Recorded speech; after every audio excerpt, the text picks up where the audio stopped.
We are live now on the Conversations That Matter podcast. I'm your host, John Harris. We have a wonderful discussion set up today. Just a really quick housekeeping item that I need to share with everyone because I made a mistake on the last podcast, and I apologize for that. I said I was going to be in Wisconsin, and in actuality, I'm going to be in Idaho this weekend. Wisconsin's the next weekend. So the best place if you want to see me in Wisconsin or in Idaho, either way, truthscript.com/conferences, and you can sign up for both.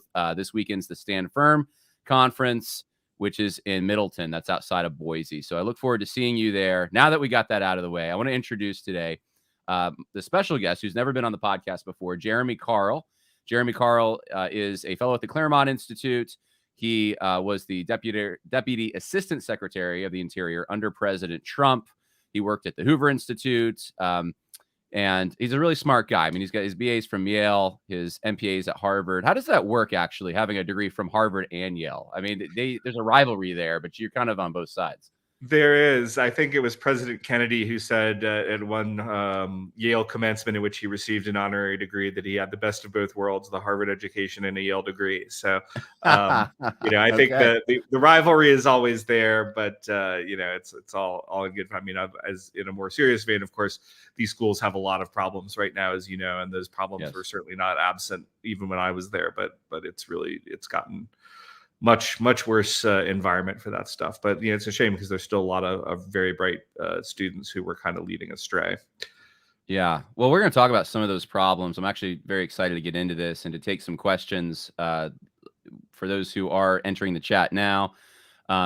If you're on Twitter or X, I guess now, go to YouTube and you can leave a comment and I'll see it.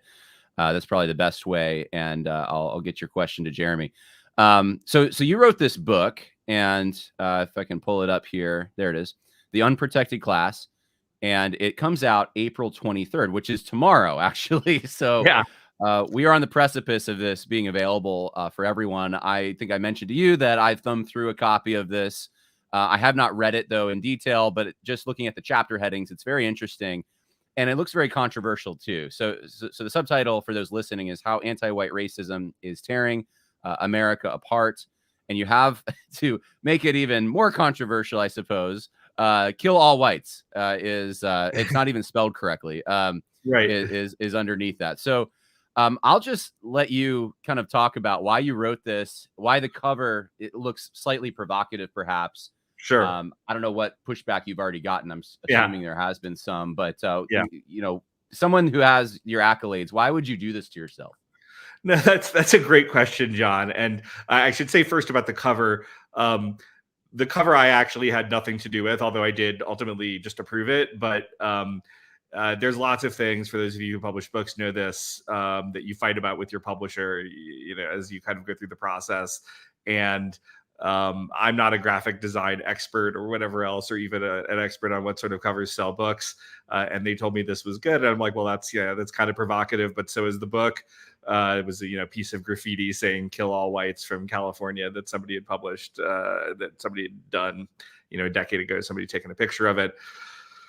So I just let them do that. But the book itself, I mean, I know that because this is a Christian podcast, I've sort of been wrestling a little bit with my own biblical metaphor on this. I think the kind of current one I'm going with is a little bit like the story of Jonah, in which God told me to go to Nineveh and preach about this. I was like, gosh, I really don't want to, for all the reasons that you just kind of implied. Hey, I've got this nice background. Why would I want to take on this kind of controversial, unpleasant subject? It's just going to get me a bunch of grief. And so I found lots of ways to run away, just like Jonah did. And I ran away to live in Montana, and I ran away to be in the Trump administration and sort of do all these things other than write this book. And I kept hoping somebody else would write it.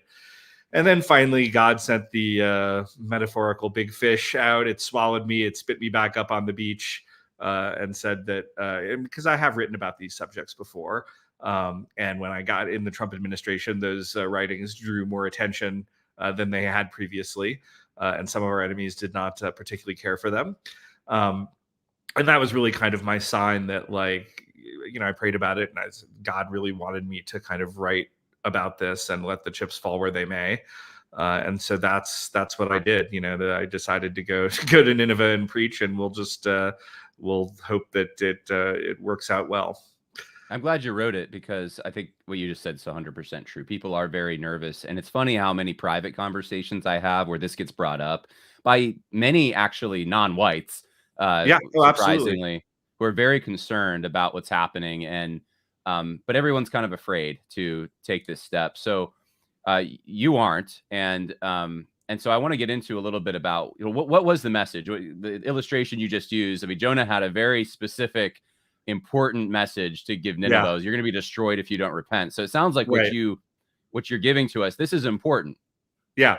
Well, and it is kind of without the, and I certainly don't take the personal comparison, in any way, or am I saying that God has spoken to me directly? But I do think that we are, as a nation, going to be destroyed if we don't repent and change our ways on this. And I didn't just, as I write in the book, I didn't just write it for a white audience. And in fact, I've got many multiracial endorsers of this, including the longest ever serving member of the U.S. Commission on Civil Rights, who's an African-American Republican, Peter Kirsten gave me a great endorsement, and also guys like Tucker Carlson and Chris Rufo and Victor Davis Hanson and Rod Dreher from the world. So variety of folks have, from very different perspectives, not all of whom even like each other particularly well, have endorsed this book. So I feel good about that. But yeah, I think if we don't get a handle on this issue, where we sort of return, or I don't even want to say return, because maybe we've never gotten there, to be fair, completely as a country. But if we don't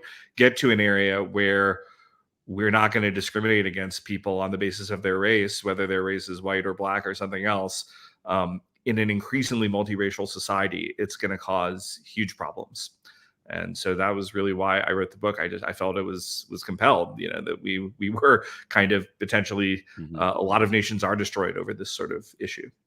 Well, let me ask you a question, like start it off this way, because there's an assumption here that there are such things as white people or white Americans. And believe it or not, this is somewhat controversial. And especially I found it in evangelical circles for some reason.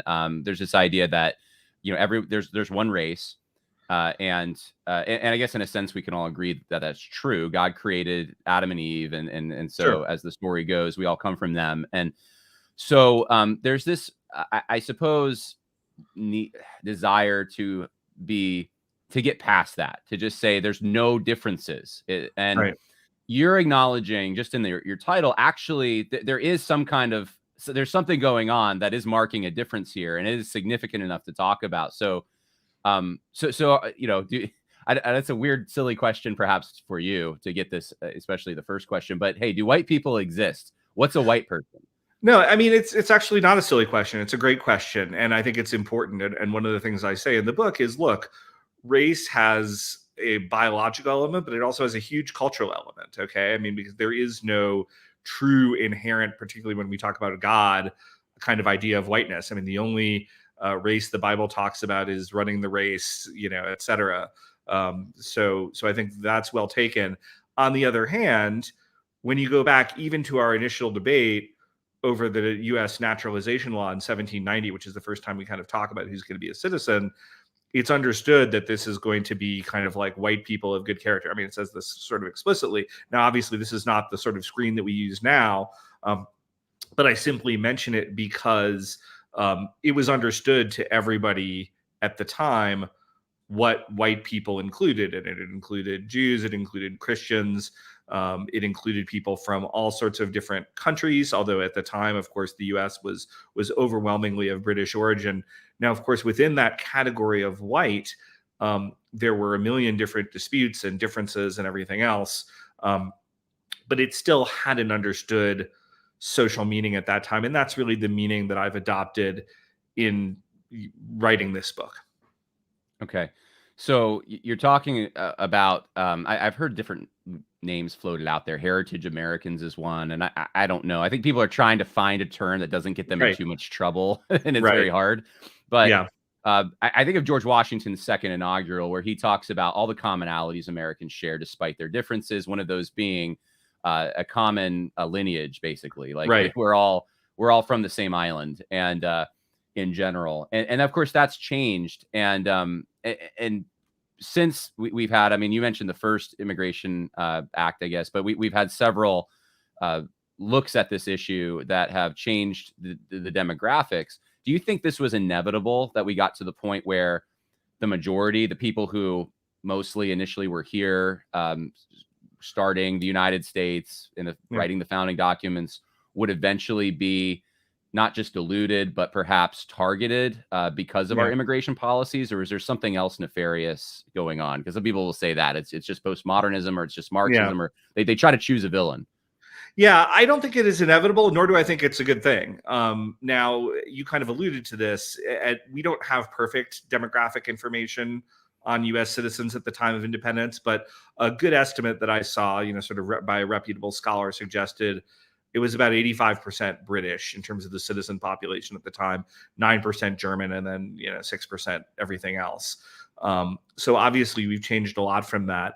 I sort of start from the view that ceteris paribus, all other things being equal, large amounts of diversity, contra Dan Quayle, who kind of said diversity is our strength, are actually not the strength of American society. That a degree of unity, and by unity I don't mean uniformity, but unity in the way that we try to get unity in the church and other things, that at least there's kind of a base that we are working from. And even with the sort of demographic base that we had in the United States, I think it's important to know, we can talk a little bit, if you'd like, about the Nation of Immigrants myth. I won't get into it now, other than to kind of mention it. But up until the 1965 Hart-Celler immigration bill, that bill just radically transformed the demographics of the United States in a way that we had not done previously, even though even with different groups of Europeans, there were questions of assimilation and there were challenges. But Hart-Celler was a dramatic departure. And I think in many ways, the legacy of Hart-Celler has a lot to do with why we are seeing so much official and unofficial discrimination against white Americans today. So before, if you don't mind me correcting my understanding, or maybe I'm getting this right, before that 1965 Immigration Act, there were certain quotas or percentages, or right, like if you were German, because we had Germans in the Midwest, German Lutherans and so forth, for example, like you had a certain percentage of Germans that were allowed in the country, but no more. And that changed it in 1965, where now we don't need to keep to those percentages, and it's not mainly European, but now it's people from South America and all over the world. Is that right? Yeah, I mean, that's a basic outline. I have a whole long chapter about immigration in the book, and it's interesting. So there's like, within the chapter, I kind of lay out the book, the structures, I kind of like lay out the issue basically in the first couple chapters. And then I have 11 subject matter chapters, and those range from the military to the church to the business world to Hollywood to immigration, et cetera. I mean, there's 11 different ones. And then I kind of close with sort of some thoughts about like why this is happening and what we should do about it. Of those 11 subject matter chapters, I'm not an expert in all of them, but immigration is one where I really am an expert and have written a lot on it. So I have a very extensive immigration chapter where I walk through the entire history of kind of U.S. immigration policy. So just to kind of give the super executive summary, the answer is we didn't have a lot of restrictions at first because it was really mostly British people kind of coming, and then it was sort of Northwestern Europeans coming. And then we begin in the late 19th century to get the first immigration restrictions because the demographics of the people who are coming here begin to change, and people are not uniformly comfortable with that. And even if they are comfortable with it, they say, just like now, gosh, the volume is really high. We'd kind of like to slow it down. So that ultimately culminates after a whole series of debates in by far the strictest immigration policy that we ever put in the United States. In 1924, we passed the Johnson-Reed Act, and that basically does just what you touched on. I mean, there are various quotas for national origin, and it's based on the 1890 census with an explicit goal of kind of preserving the demographics of the United States as it pretty much had been in 1890. So it's not saying that we can't have immigrants from other places, but it's saying that we're going to try to preserve where we were. That was basically where we were until the Hart-Celler Bill of 1965, which just opens up everything, and you begin to get, for the first time, massive amounts non-European immigration to the United States. Of course, things like the Know Nothing Party and the Chinese Exclusionary Act, and so they're vilified today as these were horrible Right. things from the ancient dark ages where we were all bigoted and that kind of Right. thing. And um, I wondered if you could just steel man that though for us for a moment, just to show that okay, it wasn't perhaps whether bigotry was part of this or not Yeah. in a negative sense. Like, was there some kind of homogeneity that they figured contributed to stability and we were going to lose that and it would be bad for us? Well, very much. And I mean, I'm not, again, in no way would I suggest that racism, which is to me a universal kind of human characteristic. And I think for those of your readers, I talk about him a lot in the church chapter, who have not read Vodi Bakum, I would really recommend his book Fault Lines, which really is the best treatment of this issue within the church. I lean on it heavily in my own chapter, and he talks about kind of racism as a universal human sin, and not something, of course, that just applies to white people or black people or anything else. But to kind of, so I mean, racism was there, and again, I'm not trying to minimize that. At the same time, if you look at the debates over the Johnson-Reed Act, there was even there's one particularly memorable one. I don't quote it in the book, but where this guy basically says, hey, I'm not even saying that like we're the best people. I'm just saying we are our people and we don't want to change who we are. And he kind of goes through all the ways in which he argues like, well, the kind of current American stock is actually inferior to, in a lot of ways, to, these other areas. But he said, but I don't care because they're us. Right. And so I think that was a real, and I think it's a valid way for any community to look in of themselves. And again, that's not to kind of defend everything that went on in those debates or to say that everything that resulted from those debates was correct, or for things like the Chinese Exclusion Act. I mean, again, not something that I'm endorsing, but that didn't come out of just like people deciding, hey, I'm going to wake up and be mean.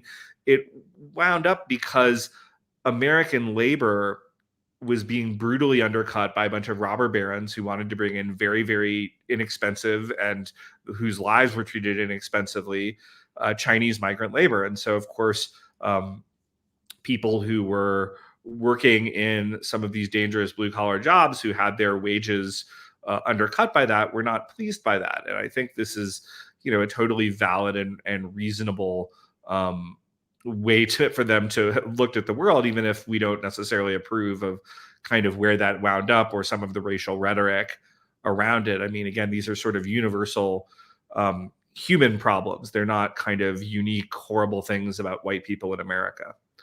Well, let's talk about the problem. We're kind of dancing around it, I suppose. But you're writing the book because you're responding to something that's happening. And you mentioned the 1965 Immigration Act. I'm assuming perhaps you get into the Civil Rights Acts and of course, and then DEI today, and the open border and all of that. So we're at a point now where presumably white people are under attack. They're viewed. I think I saw recently, was it Bloomberg that said like, I think since 2020, corporations, the top 500 corporations or something, they only hire 6% whites, which is dramatic.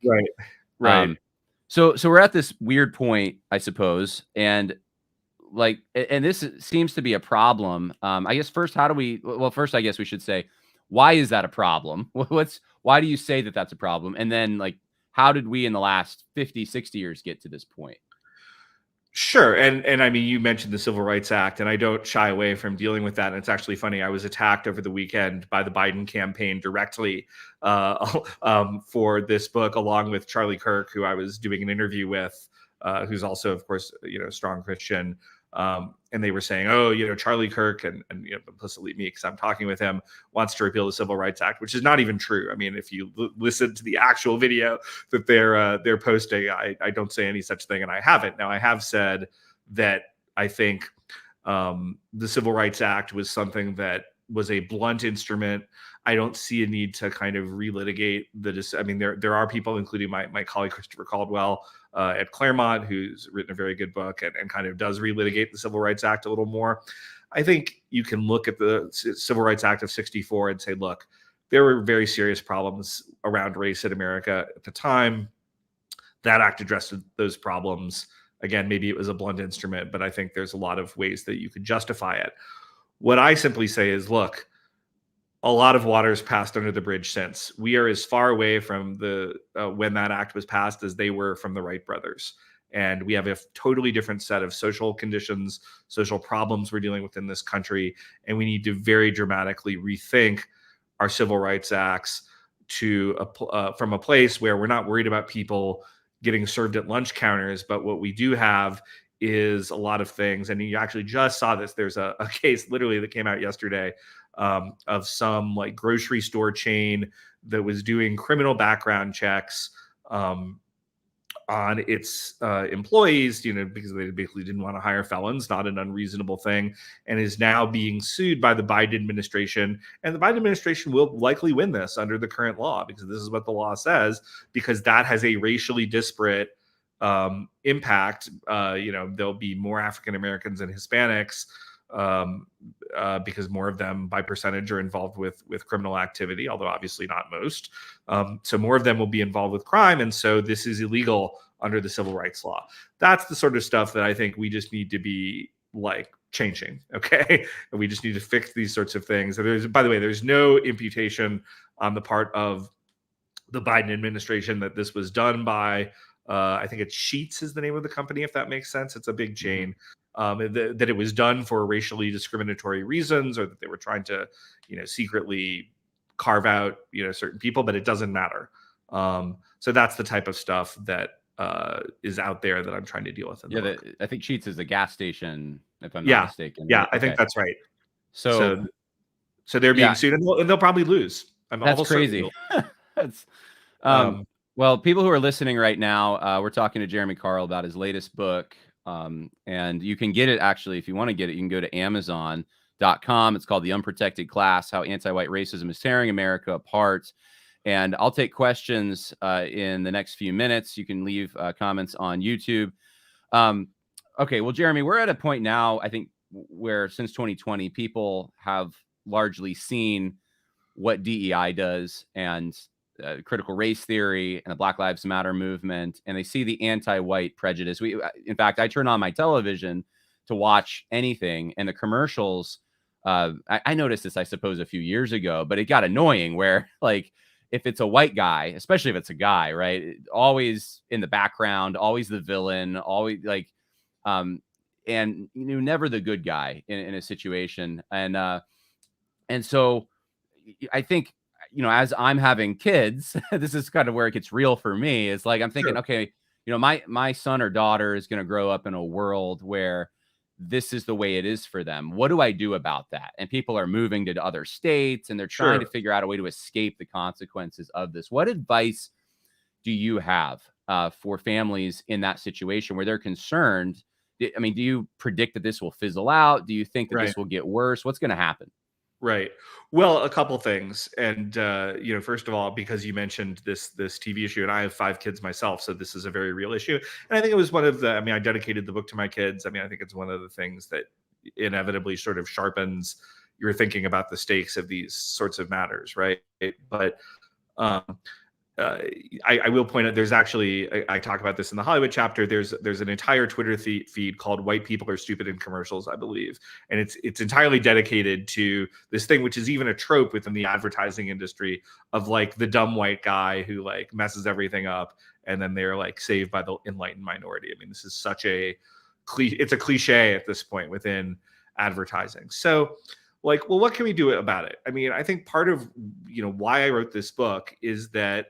I'm not trying to whine to the refs or complain or say, oh, woe is me. It's like, we need to stand up. As Christians, we need to stand up. As people of all races, we need to stand up. But I think it's particularly incumbent on white people, because if you don't respect yourself, nobody else is likely to come in and respect you either. And I think there's a lot of fear. And look, I understand it. I didn't want to write the book. But we just have to say, this is not tolerable. We're not going to be treated like second-class citizens in a country that was largely founded by our ancestors. And that's just simply like, that's it. So I think that is probably the biggest thing we can do. Beyond that, you try to move into countercultural institutions. So you pay attention to the type of media that your kids are consuming. That's obviously a part of it. I think that's always a delicate dance, because the world is out there, and I think there can be dangers of sheltering your kids too much. I mean, we send our kids to public school. I mean, it's not some crazy radical public school, but it is that. And in our church, most of the people don't do that. They either homeschool or they send them kids to private Christian schools. But it's sort of a balance of like we have our very strong church community to sort of give counter programming, right? So they're sort of seeing what's out there, but they're also getting a strong message about what we believe. So I don't think there's a kind of hard and fast formula, but I think you can also talk to your kids about it if you have kids, right? Like and talk about what they're seeing. And I've certainly, without trying to kind of put too much of this weight on my own kids, I just certainly talk about it, and my older kids are kind of, I think, very alert to it, because even in Montana, which is one of the most uniformly white states in the country, other than a significant Native American population, we don't have kind of the same depth of these racial problems that I think we had in California, where I had lived previously.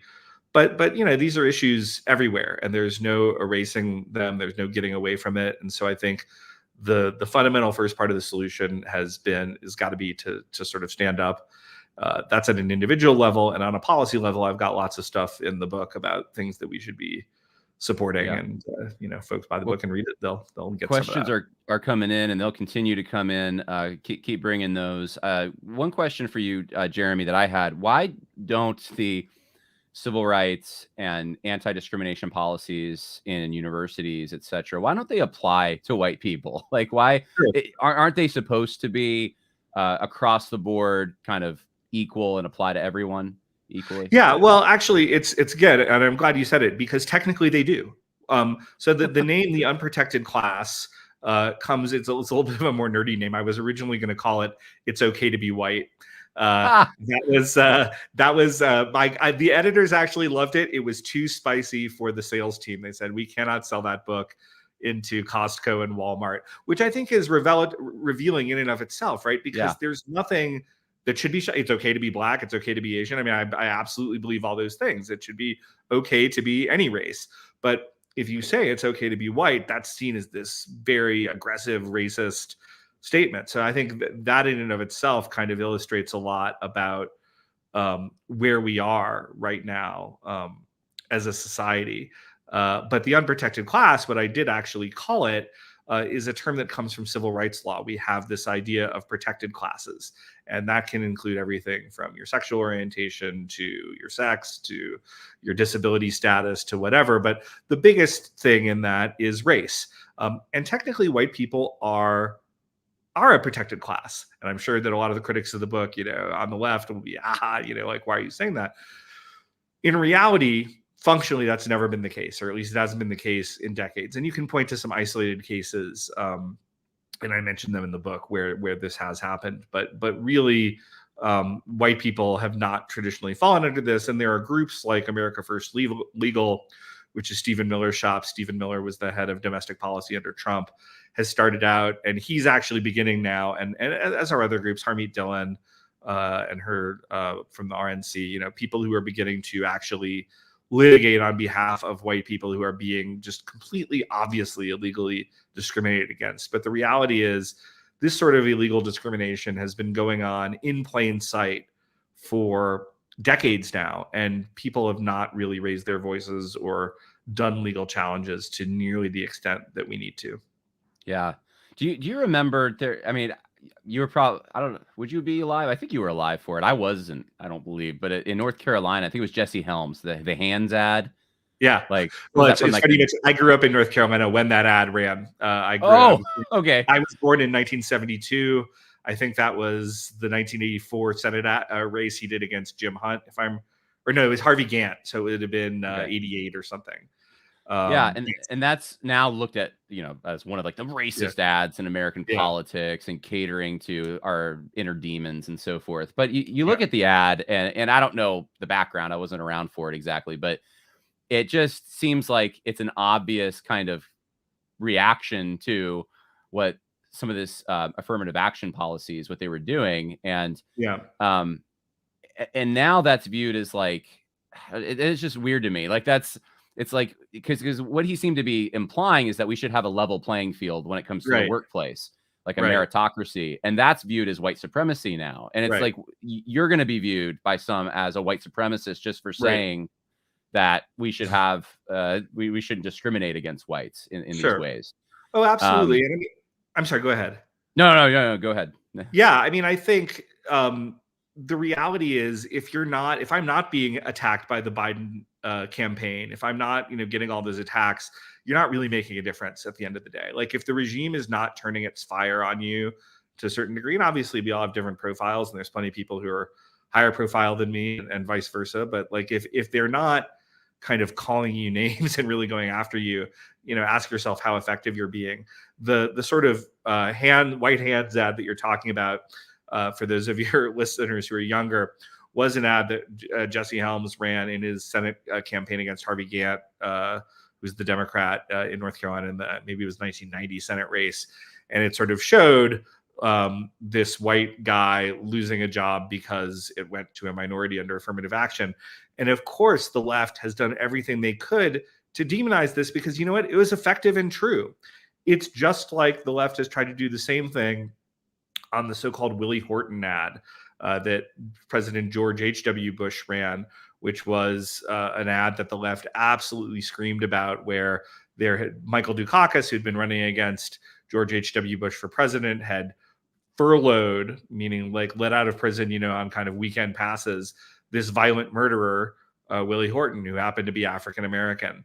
And it wasn't even the Bush campaign, but like a super PAC equivalent or something, ran an ad about this, and it was incredibly effective. And of course, the left shrieked about how racist it was. But of course, it was just trying to show very effectively, and Ann Coulter wrote a couple great columns on this, that like anybody who would do this is obviously not somebody we want to be president of the United States. So you can be sure that the more they are shrieking about you being racist or a white supremacist or whatever, it's the more effective you're being. And again, God knows my conscience, so I'm not really worried, other than in a practical sense with my family, about like what the left is saying about me. I kind of wear their slurs as a badge of honor.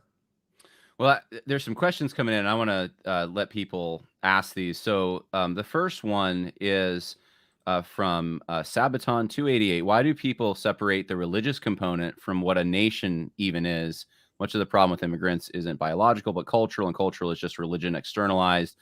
I mean, I think that's a good question, because, I was going to ask this. Are you talking just about genetics, or are there other things? Like, I think of ancestral things. Like, does it affect my white kids today that Thomas Jefferson and Robert E. Lee and whoever else, heroes from the past are ripped down? And it kind of does, but it's they're attacking a history, a heritage.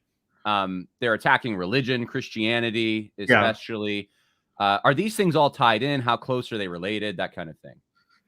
Yeah, again, another great question, and I think the answer is it's all of the above, depending on the circumstance. And I've had other hosts ask me, to what extent is this just a proxy for an attack on Christianity, and particularly white Christians that they don't like?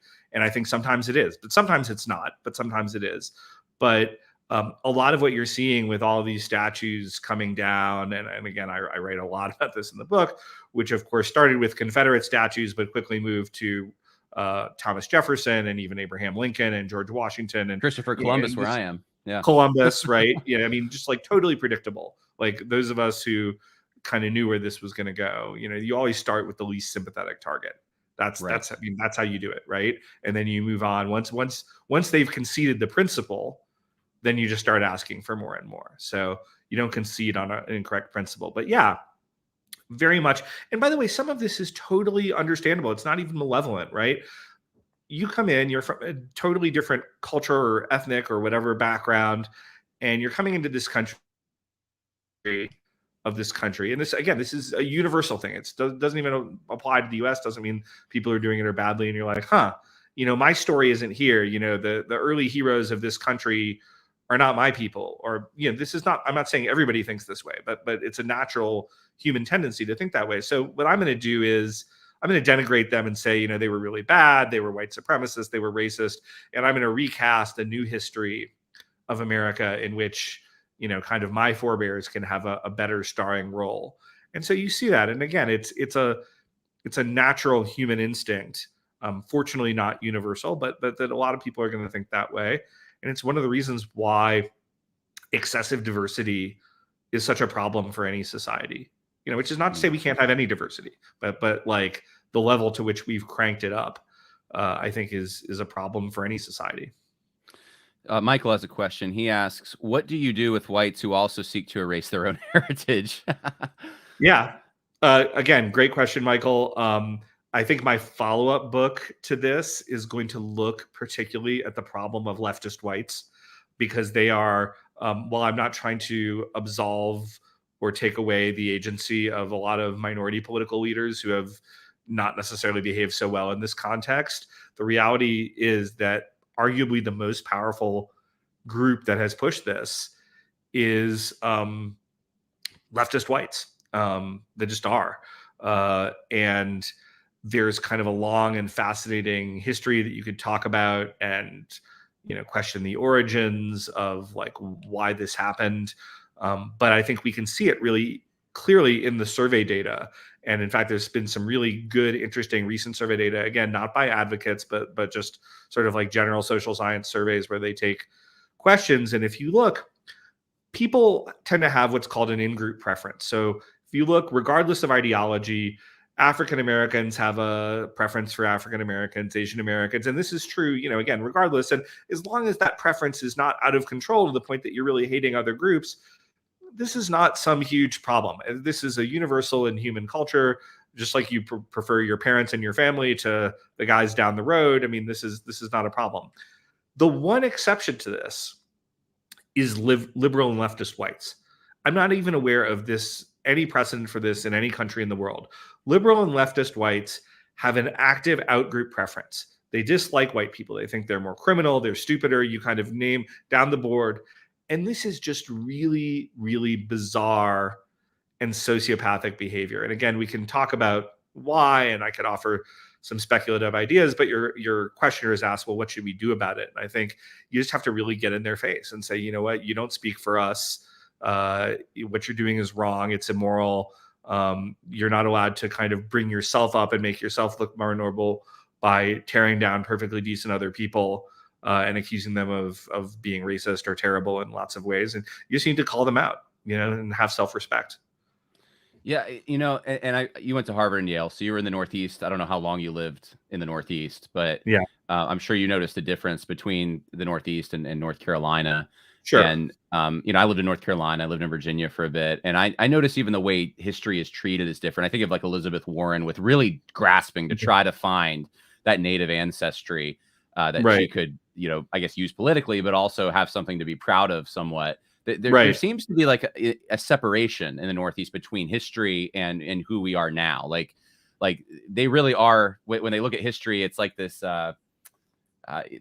novelty that they're studying in a very detached way. Whereas in the South, I notice people tend to think like, that's my people. That's my, Sure. there's more of a similarity and a closeness.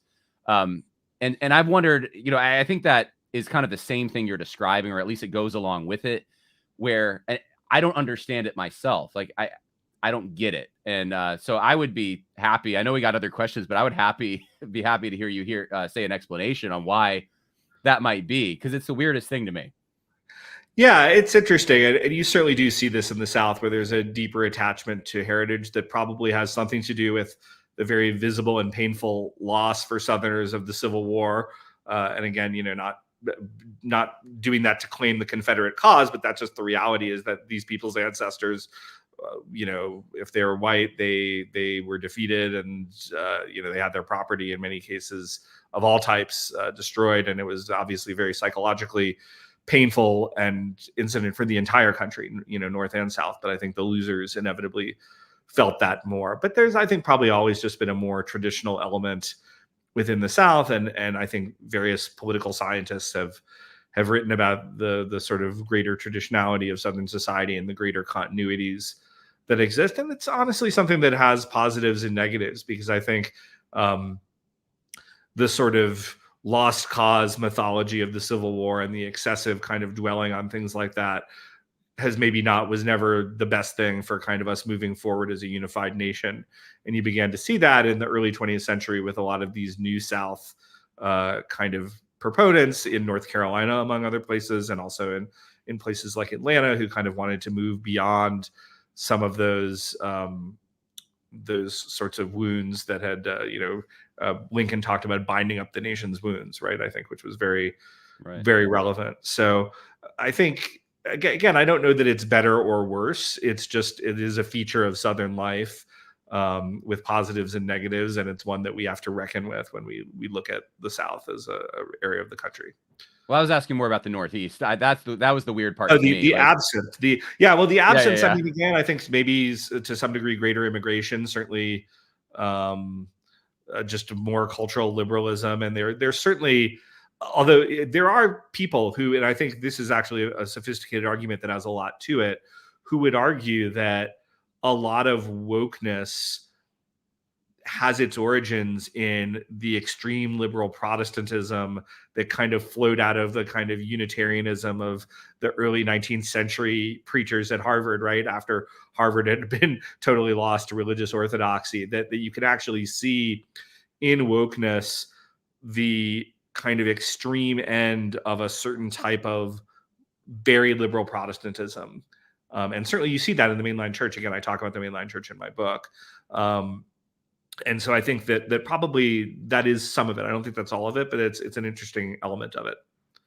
Yeah. I guess my theory, and you're much smarter and more studied on this than I am, but I've thought that maybe there's this sense of ideological alignment for more progressive whites, especially who reside in the Northeast, than there is a heritage kind of component, which seems to ground other regions more in identity and in-group preference. So their in-group preference is more ideological. That's what I thought. So they're not. Yeah. Okay. It's totally plausible. I mean, there's a lot of this stuff that is what a social scientist would call overdetermined. In other words, that you've got far more really plausible explanations for like what's going on than you could actually even explain the data with, right? So like what you're saying is totally reasonable. I don't have a crystal ball. All right. I That makes know. me feel smart. So that's good. All right. So we got to get to these other questions. We're almost 45 minutes in here. If anyone has more questions, please leave them. Squidward. Apparently Squidward is in the chat today. Why do many Christians assert that Jesus, this is kind of a theological question. I don't know if you want to pass on this. Yeah. Jesus' humble sacrifice on the cross directly correlates to a rejection of power in politics and white apathy for its own people in history. I frankly don't understand that question. I'm not sure if you do. Yeah. Well, I can give some of it, particularly the first part of it, because I do think that the church in general, even though I'm certainly, again, I would not want to ever represent myself as a theologian, but there is a sort of extreme Anabaptist politics. Folks like Stephen Wolfe have critiqued this, pretty extensively in his book, The Case for Christian Nationalism. But I don't think you need to be a Christian nationalist to embrace this. That we've kind of moved to this, extremity where like the only true politics can be practiced within the church, where it kind of like doesn't even matter. That's like the true community, and that the real community, we can't really Christianize in some way, or it's seen as aggressive. And I reject that view. I mean, I think that we absolutely are not, I'm not saying we're justified by works or that we're in control or anything, but I do think that God does want to use us instrumentally to make change in society as best we can, according to our understanding of his word, and that we shouldn't shy away from doing that. But I think these conversations are uncomfortable, not just outside the church, but inside the church.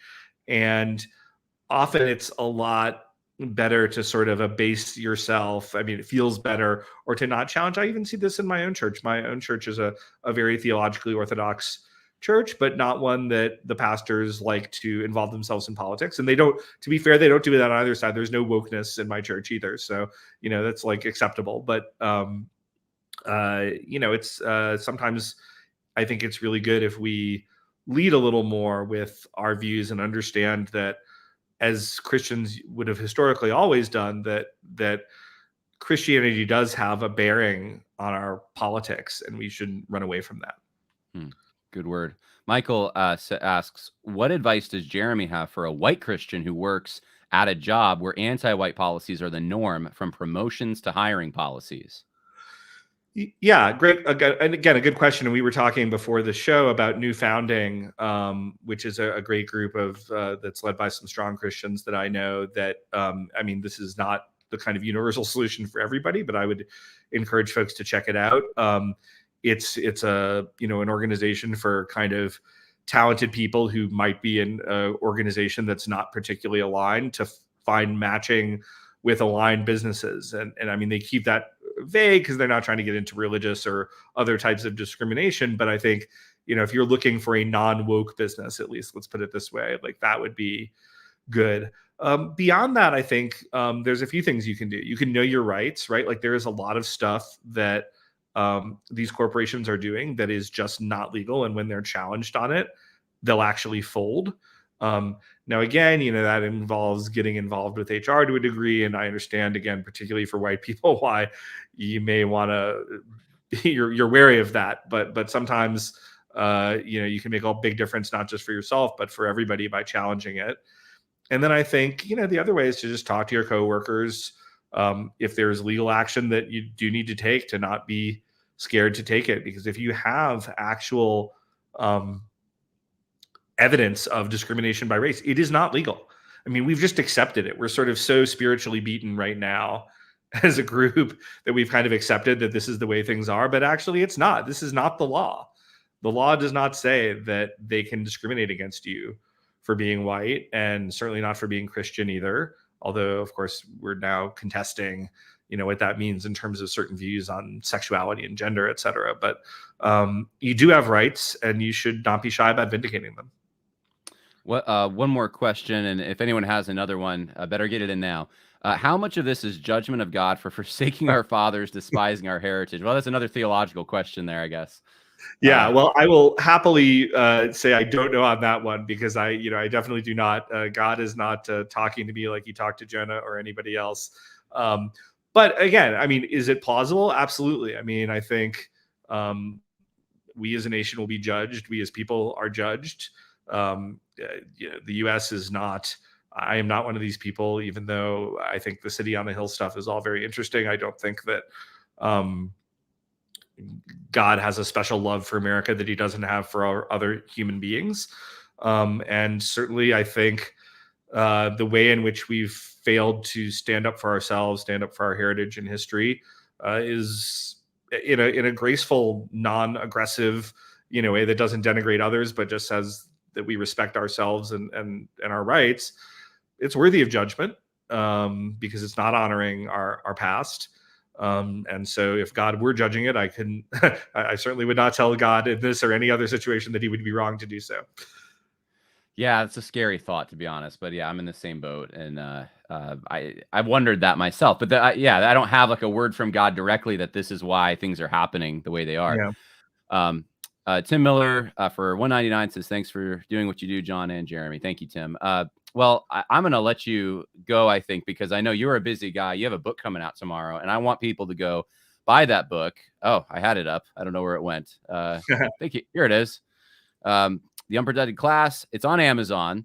Hey, is there going to be a Kindle version of this? And so there is. If you look, the hardcover is highlighted, but the Kindle version, just due to economics, is only $15. Hardcover is $27. So if you're okay, I see it right there. If you're super, if you're budget conscious, and don't mind reading on Kindle, you can do that. It's all the same to me. I just want you to read it. I also actually, although it's not officially announced, like in the next 1 to 4 days, we'll be having an audiobook available. It was supposed to be available. Thank you. I was supposed to be available at launch. I'm still trying to find out, waiting today from the publisher, whether it's going to be here or whether it'll be a couple days late, but that is available for folks as well. And I would say the final thing, I mean, I certainly just to kind of, well, I'll do a few things. First, if you're interested in anything that I've said today, I'm on Twitter/X at RealJeremyCarl. I also have a Substack called The Course of Empire. You can sign up for that for free. I have stuff on there every week, and it's a great way. Those two things are great ways to kind of follow the book and what I'm doing. But if I could also make just a particular plea on the book, if you know about the economics of books, I am not going to get rich on whether you buy a book of mine or not. And that's not why you write a book, unless you are like either J.K. Rowling or you're an idiot. But what you can do, it's incredibly meaningful, is to it sends a signal if you buy this book to publishers that this is a worthy subject. It's something that other people should write about and that they should publish books about. As you could imagine, getting this published by a mainstream publisher, which I did, not necessarily a trivial undertaking. And I actually just heard from my publisher today. They said, wow, your pre-order sales are doing so great. We're going to order a second printing. So, they're seeing that there is demand out here for that. And it makes a really big difference if you can support the book in that way. And I hope you read it and like it. Well, and you can give it to your pastor. You can, community leaders. I'm thinking, especially for churches, which probably a lot of the people in this audience go to church, so they know a pastor. So many pastors kind of went woke in 2020 or half woke and wanted to go along with that. This is kind of an antidote to that in a way. This helps them see what they've participated in and how it has negative effects and maybe get under the hood of why it's bad. So absolutely. And I've had multiple people say that they're buying it for their pastors or their, a group at church, and that's wonderful. Yeah. Yeah. Well, Jeremy, I appreciate you giving me your time. I know you don't have much of it, and God bless on the sales and everything else. And talk to you later. Thank you so much, John. I really appreciate you having me on. My pleasure.